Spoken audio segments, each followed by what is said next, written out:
You're watching Taste of Victory. You guys asked, and here it is. 10 more examples of the amazing flavor in the Digimon TCG because there is so much representation of the history of the anime, video games, and manga in this game. Too much to cover in one video.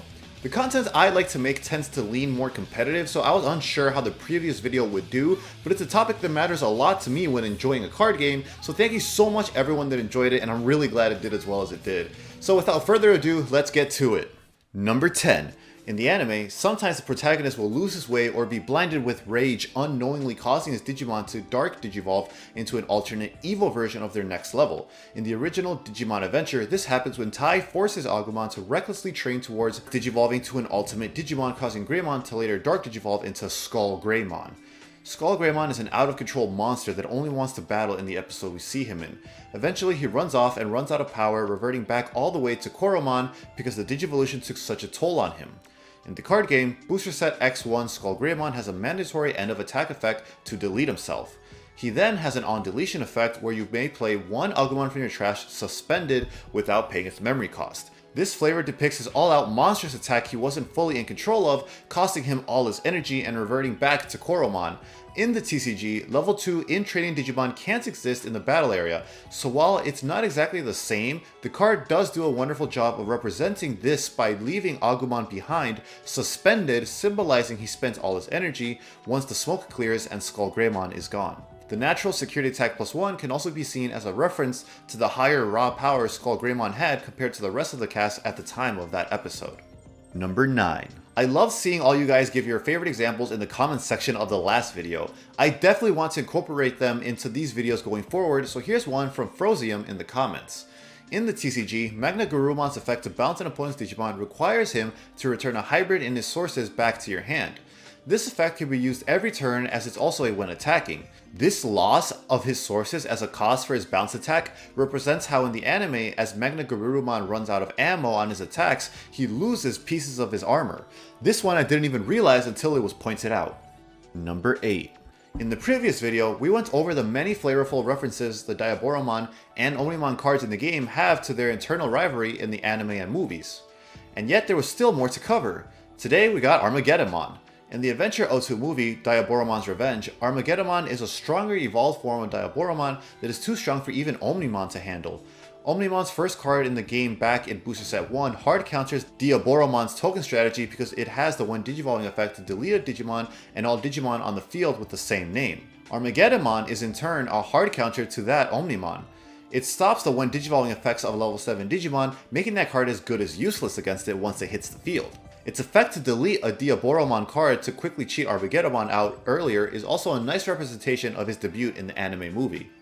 Number 7. The next one is a funny one. In the anime, it's basically become a running gag that if a Leomon appears in the season, it will die. This happened in every season from 1 to 6. So in the TCG, there are multiple Leomon cards featuring an on deletion effect to represent his death being impactful in the anime. One is just straight up on deletion gain 2 memory. It's a humorous wink to the character's history in the anime. Thanks to the other decks for reminding me of this one in the comments section of the previous video. Check out their videos. Number 6. In Digimon Adventure 02, the evil Digimon Emperor erects control spires that prevent the main cast from digivolving at the beginning of this season. Since they can't naturally evolve to champion, this is why armored Digimon are introduced in the season.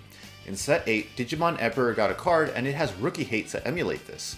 When an opponent tries to move a level 3 Digimon out of their breeding area, you gain 2 memory. Usually, between this and the memory cost of evolving, this is enough to discourage an opponent from evoing for the turn, or at least make them pass turn if they do. This emulates how Digimon Emperor stopped the main cast from going to champion without being too strong of a tamer card effect. Number 5. Mummymon and Arukenimon both have when attacking effects to summon a Malomyotismon from your trash or deck for reduced cost and then delete themselves afterwards. This is from their association with Mallow in the Adventure 02 anime. Arukeni and Mummy are henchmen for Oikawa, who is possessed by Malomyotismon to try and revive him, and when he finally does, Malomyotismon deletes Arukeni and Mummy in a test of his strength. Their association with Malomyotismon specifically, and the requirement to be deleted afterwards, directly reflects this in flavor. Oikawa also has some flavorful representation to go over another time. Number 4.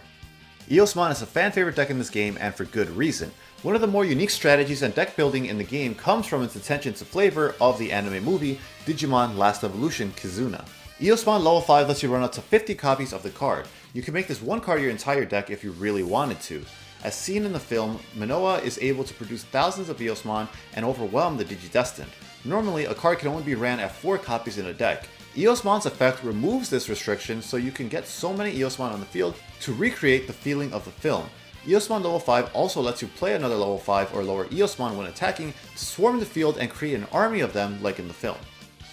Number 3. The bonds then are also flavorful in that they are a hard counter to the Eosmon strategy. In the same Kizuna movie, these Digimon are the final trump card Matt and Tai have to answer Eosmon that has grown so powerful, and the card game reflects their triumph in easily answering Eos. Gavuban can bottom level 5s or lower, which means it specifically hits the Eos that replicates copies of itself and can do it multiple times in one turn with its unsuspend effect. Aguban destroys a level 6 with 13,000 DP exactly, or less. And in turn, number 2, the way you get the bond evolutions out on the field is so unbelievably flavorful in this game. First of all, you need their corresponding tamers on the field. You can run the bonds as regular level 7s, you just digivolve over a 6, but it's so inefficient compared to using the tamer method. The tamers are what contain the effect to warp digivolve into the bond forms. The bond Digimon themselves don't have the effect. It's specifically a warp evolution matching the film and comes with the cost of some of your security. And if you have any security left at all after the Digivolution, at the end of the turn, you have to delete them, signifying the clock these Digimon are on. It's so much love and detail put into one card, I can't stand it. Number 1. And finally, we get to the last example for today. It's a very simple one, but it's one I thought was so cute, I had to get started on this follow-up video already. Shortmon and Weddingmon are Digimon based on wedding pastries. Looks like there's some kind of strawberry shortcake, which is a vanilla-based cake. Well, their first introduction in the card game has no effects. A colloquial term given to cards like these are vanillas because they are the default. No extra flavoring is given to them, which would be an effect in this case. The pastry Digimon were introduced as vanillas. The strawberry shortcake vanilla pastry Digimon are vanillas. I love this game. And that is 10 more examples of the flavor in the Digimon TCG. There is a lot of love put into this card game by people that are fans of the Digimon series when designing these cards, and I just love that and want to highlight it, and I'm so glad you guys are also enjoying it as well. Let me know if you guys want to see even more examples of this going forward and a better format to improve the videos if you feel it needs to be improved. Thank you so much for watching, and I'll see you guys in the next video. And until then, remember to stay hungry until you get a taste of victory.